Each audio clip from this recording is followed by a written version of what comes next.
Alright, well, I just wanted to make another video on this Radiola 18 radio. I'm working on the capacitors that go in with the radio, and they're in this little box here. Little box here. This is what came out of the little box, and this is the top for it right here, and the little box sits in there like this. Hopefully you can see that. And I got all the lugs marked, because on the bottom of this you got capacitors. That's how I'm putting them in. I'm stacking them, and each one has a lug, and then the center is common, and they're just .47s. We'll set those up there with those, and we'll get them mounted back in this box. And the only trouble was I broke off one of the mounting tabs. That sucks, but hopefully 3 will be okay. I don't know if I got that on film or not, on camera. But anyway, tested the output tranny right here, and it was good. And the coils seem good, so I'm not going to mess with any of that. Had to pull the tuning capacitor off to get to this little black box, because it mounts in there and the tabs fold over, and then the tuning capacitors sit right here on the opposite side. The volume rheostat works great, so I don't see any reason to mess with that at all. The radio's in really good shape, actually, and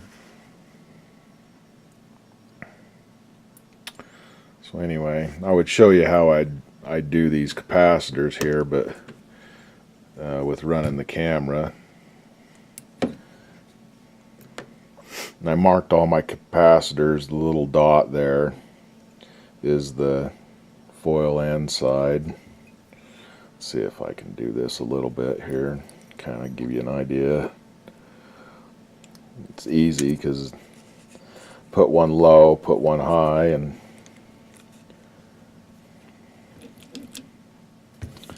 see if I can mount that in there decent. Kind of fold over the leads here so it'll stay in position.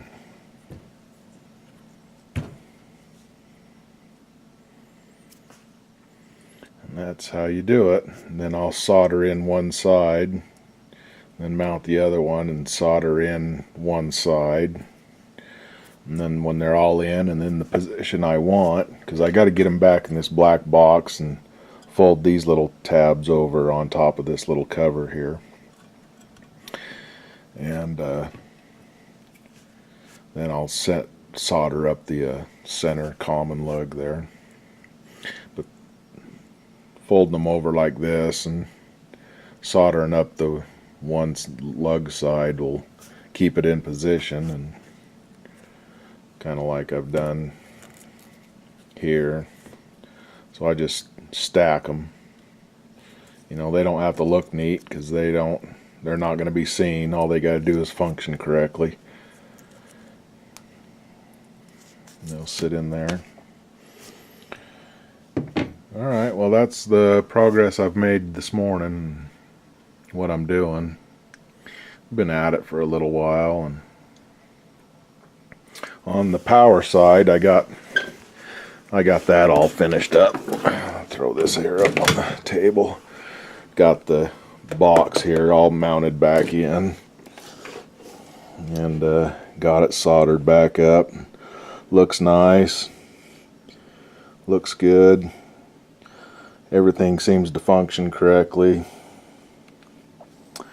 I tested the voltages out again when I got it in there, and got it mounted. It seems to be alright, so I think we're good with the power supply. No more to do on it really. Just gotta work this out.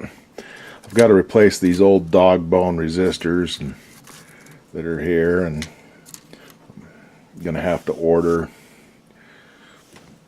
some resistors. Like this red one here is a 5 meg. I don't have a 5 meg, and I can't remember the value of these other two. They're like 43 and 16 or something like that. And gonna have to order some resistors, and that should be about the end of it for the radio. I have to start working on the cabinet. I'm gonna refinish the cabinet, and I got this thing. I took the knob off, but I got this thing here turning a little easier. All I did was this cable, got it strung like piano wire, you know, and I thought it was a little tight, so I loosened up this tension screw here just a little bit, and it helped. It moves a little freer now, so that's working out. Alright, well, that's about the end of it. I'll probably make another video when I get this all mounted, get this black box and capacitors mounted back in. And I'm not going to wire it up until I get some resistors, and that'll be a little while. So thanks for watching if you watched, and till next time. Bye.